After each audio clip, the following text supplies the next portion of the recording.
Welcome to the Tech Egg. Don't get scrambled. Enjoy the video.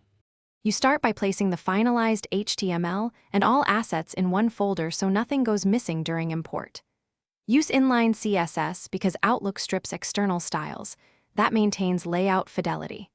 Host images on HTTPS or prepare CID embeds for embedded images. This prevents blocked visuals. Once done, open Outlook's message composer and create a blank email. Don't paste yet. Make sure you have the developer or insert options available.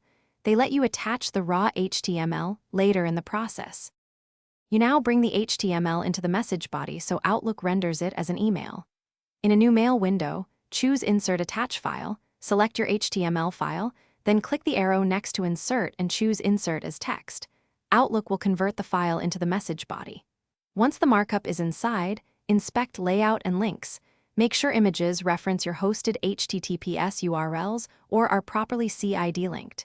If something shifts, small inline CSS tweaks can correct spacing or table widths quickly. You finish by validating delivery and saving time for next sends.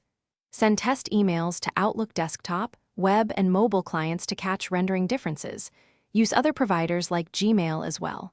Once satisfied, save the message as an Outlook template, oft, so you can reuse it without repeating import steps.